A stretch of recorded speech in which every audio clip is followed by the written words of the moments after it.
I honestly feel conflicted about this episode and battle, particularly the battle. On the one hand, I love it. The battle was beautifully animated for the most part. I mean, just look at Zygarde avoiding a barrage of attacks with grace and speed, clean and fluid animation, or at Floragato's last stand with Liko rushing in to back her up. Simply gorgeous animation as well as smooth.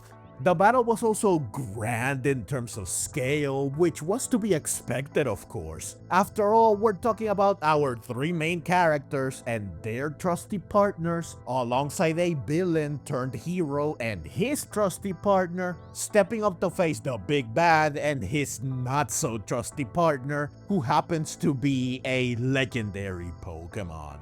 There was just no way that this battle ended up being anything other than an absolute bombastic spectacle from start to finish, which it was. Simply a delight to watch the whole way through, especially since it had several intense and highly exciting sequences that were just exhilarating. Like Crocalor rushing up a hill with flame charge only to be swatted out of the sky by 1,000 arrows, Zygarde basically deleting the starters and the Cerulege with Lance Wrath, Cerulege blocking and slicing through a core enforcer despite being on its last legs, all to carve open a path to attack Zygarde, and the Cerulege using Phantom Force to teleport not just itself but also the starters, allowing them to both avoid the core enforcer and to close in to pepper Zygarde with a flurry of attacks. Like wow, simply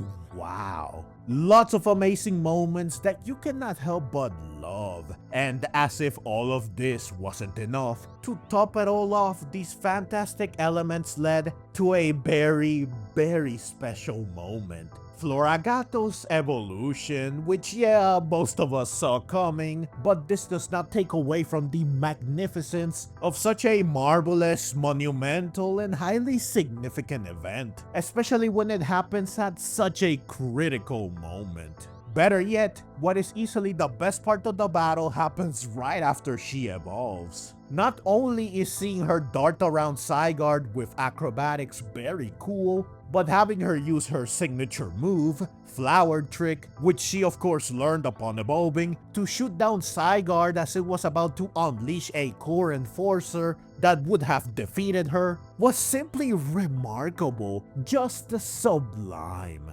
Her evolution and the subsequent showcase of her new power elevated the battle and then turned the episode to greater heights, ensuring that regardless of any gripes or misgivings I might have, I still have to admit, to concede, that overall the battle and the episode were both still very good. Additionally, this battle was just a wonderful and glorious display of Zygarde and its power, mostly because Zygarde has 4 signature moves: Lance Wrath, Core Enforcer, 1,000 Arrows, and 1,000 Waves. Not only does Gibeon's Zygarde know and use all of them, allowing it to show off a lot of what makes it unique and powerful and well, legendary, but also 1,000 Arrows and 1,000 Waves had never been used in the anime prior to this episode, making this their anime debut, and man were they cool to see. Zygarde disassembling into cells to both avoid incoming attacks and to counterattack with a vortex of cells before reassembling back like nothing happened was oh so spectacular. And seeing it just rain destruction with a shower of cells was oh so epic. This is how you make a legendary Pokemon feel imposing and formidable. You lean into their exclusive moves, abilities, and traits, which are the things that make them stand out from other legendary Pokemon. The things that allow them to be overwhelmingly strong and fearsome in their own different way. You really cannot ask for much more from a showcase of a legendary Pokemon that rarely gets time in the spotlight, at least when compared to others. Zygarde felt larger than life in this episode, not just in size or strength, but also in presence and execution, delivering a performance worthy of its status. I loved Zygarde before this episode, but now I love it even more. Also, with Legend CA on the horizon, this display couldn't have come at a better time. Now, on the other hand, despite all the praise I have for this episode and battle, very deserved praise I might add, like I alluded to up top, I still have some misgivings. Why? Because my expectations for this battle were so incredibly high that it was almost impossible for the reality to fully match the vision I had built up in my head. Which is something that happens quite often, yeah. And the result is almost always that I end up feeling disappointed, even if only slightly. I only have myself to blame, of course. It really wouldn't be fair to hold Horizons accountable for not living up to an idealized version of events that only ever existed in my imagination. I cannot fault the battle or episode for this reason.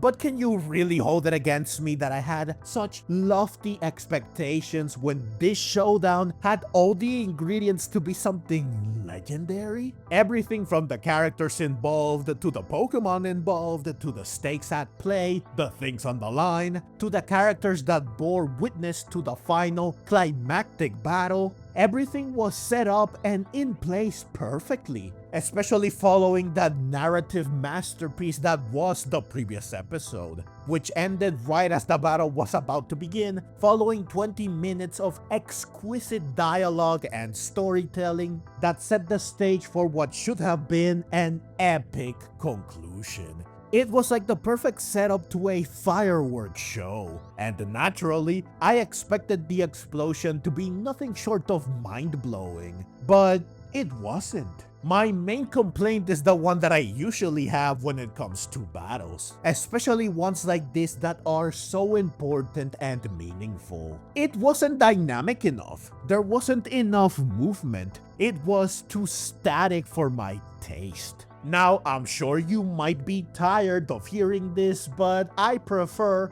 Dragon Ball Z style fights. Ones with constant action and motion, with lots of back and forth, with both sides going all out, launching attack after attack with little to no pause, landing some and clashing with others. These are post-pounding battles that always manage to be exhilarating. And there are countless other anime I can point to as examples of the kind of fights I like, such as Solo Leveling, Jujutsu Kaisen, and Bleach. I could go on and on, of course, but I'm sure you get the point. Now, you might be thinking, okay, but Pokemon is not that kind of show. Well, yes, but we've still had battles like this in this anime before. Just look at, well, most battles in the X, Y, and the Z series. These were fast-paced battles that were extremely thrilling almost the whole way through,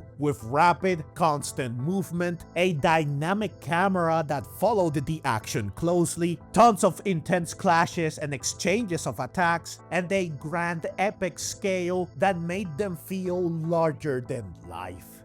This is what I love. These are the battles that shake me to my core, that make me watch with bated breath and eyes wide open. Better yet, the animation was almost always up to par. These battles are still by far and away my favorites in the Pokemon anime, and I've always lamented the fact that none of the ones that came after were able to reach such a level. Some got close, sure, but they weren't able to equal the genius of the X, Y, and the Z series. Now, yes, I know that I might be asking for too much. After all, crafting battles like this isn't cheap, and it's certainly a time-consuming endeavor. Plus, I know that very likely different people were in charge of the animation and direction back then.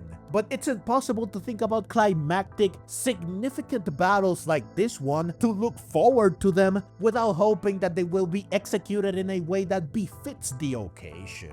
Unfortunately, this is almost never the case, certainly not in Horizons. While it has featured some seriously good battles, I cannot say that any of them were truly remarkable. They definitely cannot match the very best from the series that came before. Now, in this case specifically, I think we can blame two things, apart from just lack of ambition or failing to push boundaries in terms of direction, animation, etc. that is, since these are difficult to blame without clear proof. First, even though the previous episode ended with the battle about to begin, it still takes 4 minutes, counting the opening, for the battle to actually begin in this episode. It honestly feels like they wasted time unnecessarily, time that could have been put to better use, aka the battle could have been longer and thus potentially better. Like, I can appreciate that we got to see everyone in Kumuri Town as well as the other members of the Rising Ball Tacklers reacting to what's happening in Lakua. It shows that it's such a big event that it has far-reaching effects that can be seen and felt from a distance. Moreover, Orla and the others get less screen time than Liko and friends and Freed, so it's always nice when we do get to see them. It's also nice to see how much they care about Liko and company, as evidenced by how worried and concerned they are for their safety. I also like that Orla foreshadows something that will be very important soon.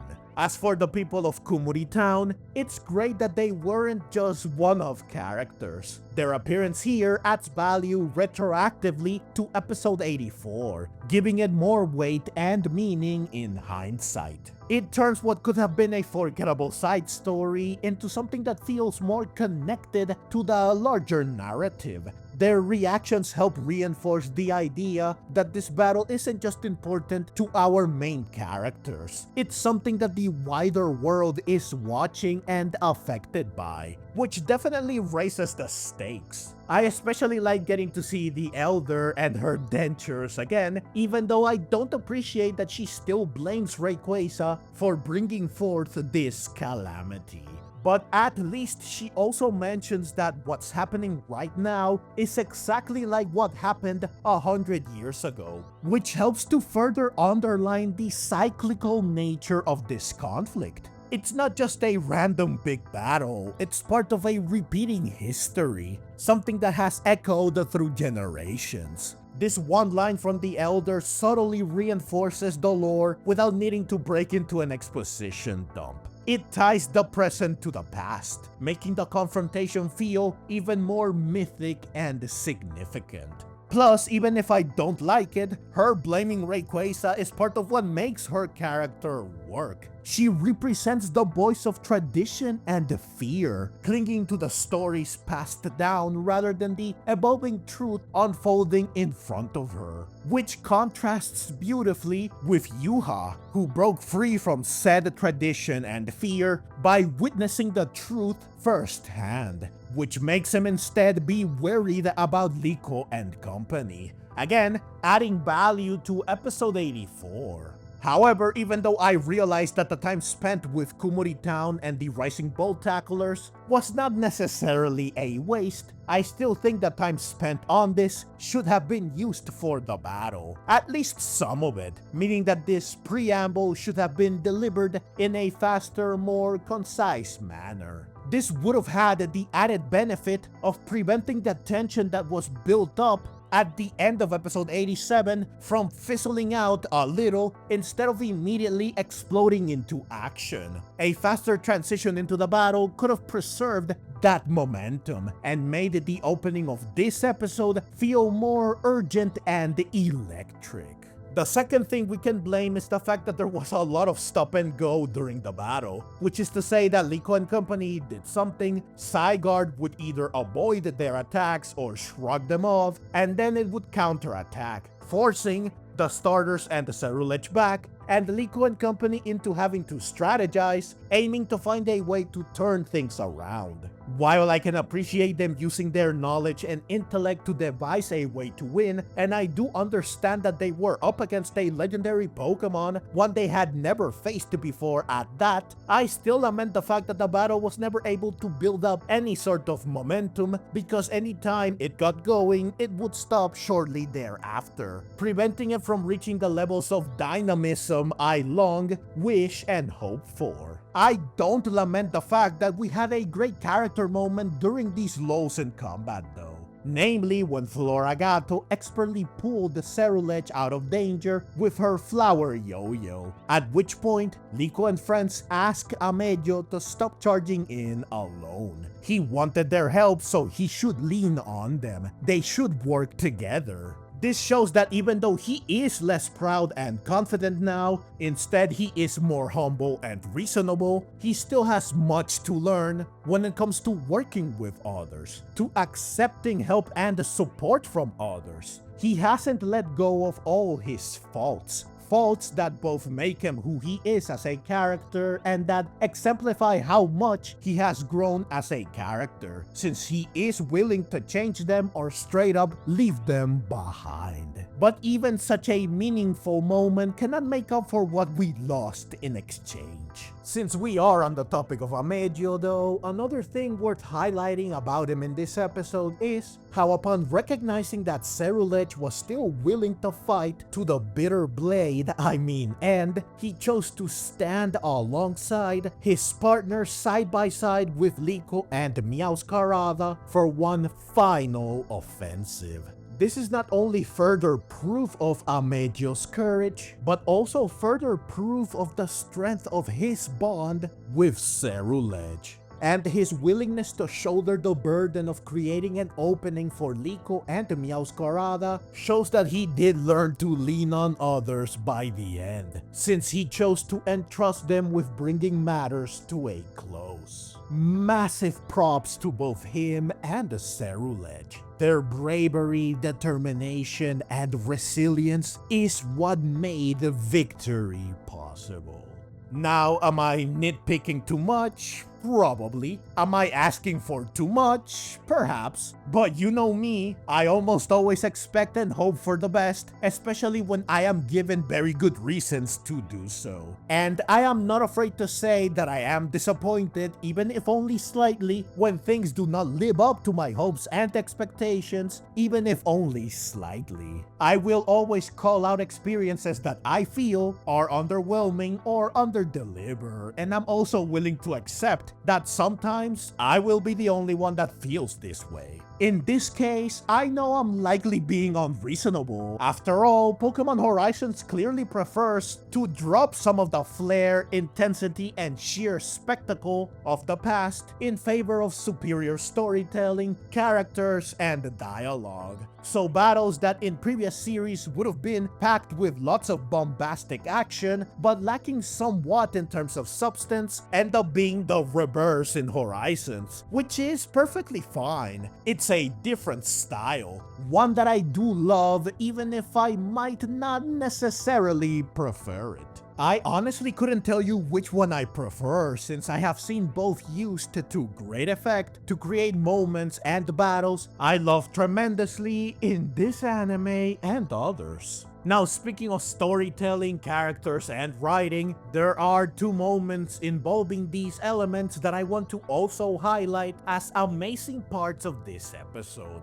First, we have Liko and Floragato, who I already mentioned, but I just have to emphasize the utter magnificence of the moments that led up to Floragato's evolution. Not only is the animation here easily the best in the entire episode, but Liko charging headfirst into danger, all for the sake of her partner, who was not only in trouble but also desperately doing her best to overcome the impending doom, is not only proof of her incredible bravery and her monumental growth as a character, but it's also a testament to the resilience and the power of their remarkable bond, which didn't only fuel Liko's desire to go above and beyond for Floragato, but also her, Floragato's, desire to live up to the trust and belief of her partner. While the situation was dire enough to warrant something as significant as an evolution,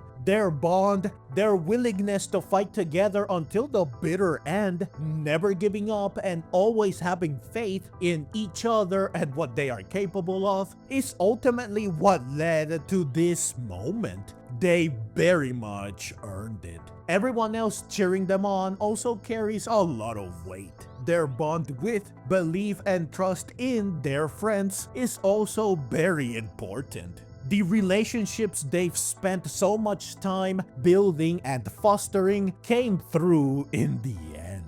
I also want to mention before moving on that Meowscarada learning flower trick, which presumably replaced the magical leaf, is something most if not all of us wanted to see. And I love how the animation for it is true to the games, even though it makes even less sense in the anime that suddenly there are spotlights shining on Meowscarada as she uses the move, which ends up being what earns Liko and company their victory over Gibeon and Zygarde. Though it is a symbolic victory since Zygarde is not actually defeated, which is how it should be. This is the only acceptable result. After all, you cannot possibly have Liko and company defeat a legendary Pokemon even if they work together, even with Terrastal, and even with Floragato evolving.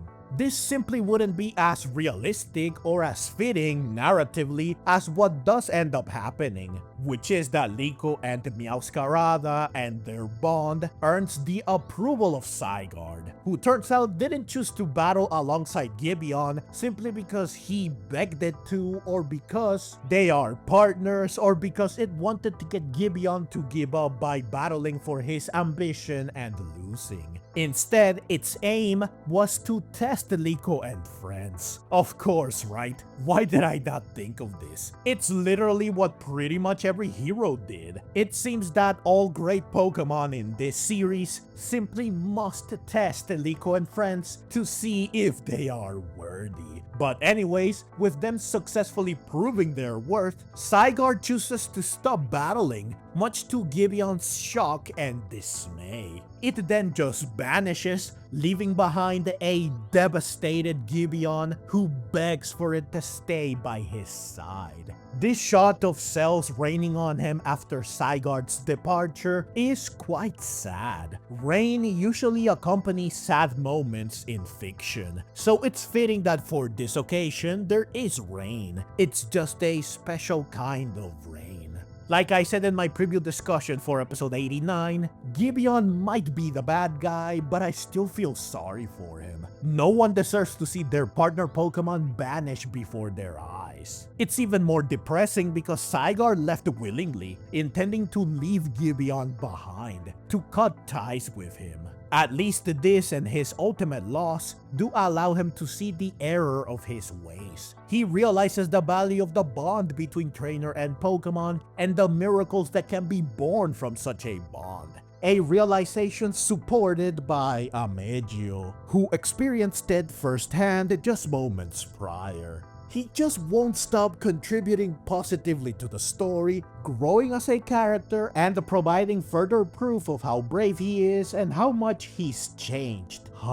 Truly remarkable. So, Gibeon clearly has a change of heart, especially when he understands, thanks to Lucius, that this is what Zygarde wanted to teach him by battling by his side one last time. It's just too bad he couldn't grasp this sooner, namely before Zygarde left. This reinforces what I said in the previous review. Part of what makes Lucius and Gibeon's story so sad and tragic is that so many things could have played out differently if they had made different choices. This leaves us with a powerful lesson. Sometimes the damage is done, and all you're left with is the memory of what once was and the ache of what never got to be.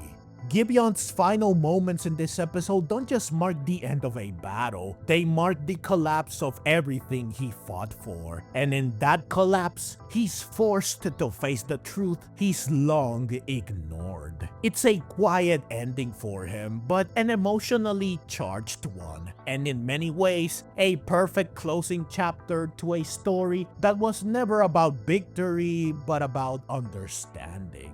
Though of course the episode actually ends with Pagogo and the heroes beginning the purification of Lacueum, setting up the conclusion of this saga in the next episode. So overall, this episode was fantastic. Really, I still loved it and the battle. The scale was massive, the animation was stellar in all the right places, Zygarde got the grand, powerful showcase it deserved, there were several brilliant sequences, and the Floragato's evolution was a standout moment that elevated the entire experience. Plus the outstanding writing, storytelling, and character work that have come to define this series were still very much present, ensuring that we still got a satisfying and emotional climax. There's definitely a lot to love from this episode, which is why I really did enjoy watching it.